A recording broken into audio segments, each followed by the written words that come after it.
Good morning and welcome to my screencast. I'm going to be talking about a couple different work-based learning programs that are in California right now. I'm going to classify them somewhere on the WBL continuum, and I'm going to be comparing them using this graphic that I found online, this sheet. So I'll be referring to this sheet in order to help me with my comparison. So the two programs I'd like to compare, first the Porterville Unified School District, specifically the Porterville Academy of Business and Finance, or the PAB, and then also the East San Gabriel Valley ROP program for medical assisting.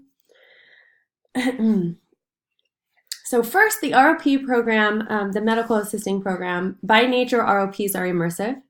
Students in this ROP receive extensive technical training in a very specific field, medical assisting, and the curriculum in this program is very limited and very specific to only what they need to know in order to obtain a career as a medical assistant. So because of that, I've placed this on career training here on the continuum, learning for work. So everything that they are learning in this program is in order to pursue a career as a medical assistant specifically. They are receiving hands-on technical training, and they're working on real life patients in real life settings, both on site at the school in practicing on each other. And they're also getting some hands-on experience working on real life patients in clinical settings in order to satisfy their apprenticeships or their internships. I feel like also important to mention is that as part of this program, students need to fulfill, like I said, a certain amount of hours in on-the-job training in clinical sites. And in those situations, the partnering clinical site is definitely benefiting primarily, and the student benefit is secondary, because the partnering clinical site in those situations are receiving hours and hours and hours of free labor. Yes, of course, the student is getting very valuable experience working with patients, but I think that benefit is secondary to the primary benefit, which is obviously to the clinical site and all the free labor that they're receiving. I feel like I can use some of my personal experience to also talk a little bit about where these programs fit on the WBL continuum, because I did pursue a career as a dental assistant, and I graduated from a very similar program. Although it wasn't an ROP, it was a for-profit trade school. But I can tell you that in this environment, I learned only what I needed to know to be a dental assistant, and nothing outside of that. There was no career training or professional, skills and professionalism focus in this program at all. And as a dental assistant, I can tell you I was not able to support myself financially, especially in California. And so because of that, because I didn't gain any kind of additional professionalism skills, or didn't receive any kind of college readiness that I might have used to go on and become perhaps a hygienist or even a dentist, the program, I think, was very limited, and limited my chances at greater success in my future.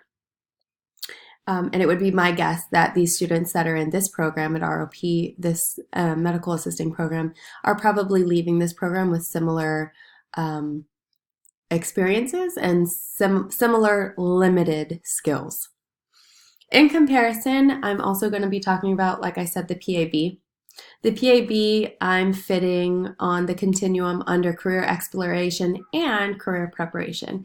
And the reason for that is because this program is a chosen pathway within a secondary school. So in the earlier parts of the program, the student is doing a lot of career exploration, and they're learning about not a specific job or a specific trade underneath the umbrella, but they're learning about the umbrella itself.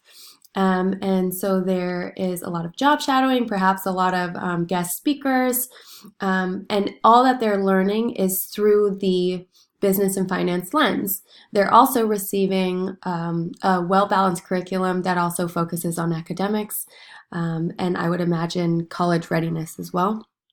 In the later part of the program, the students are actually learning through their work, as it says here, and they're filling positions in the community through internships that fit under the business and finance career umbrella. Also important to note is that they're running the student-ran bank on campus, which is very impressive and also will serve them as like excellent work experience. They're also in constant contact with their partners or partnering professionals within the trade as well.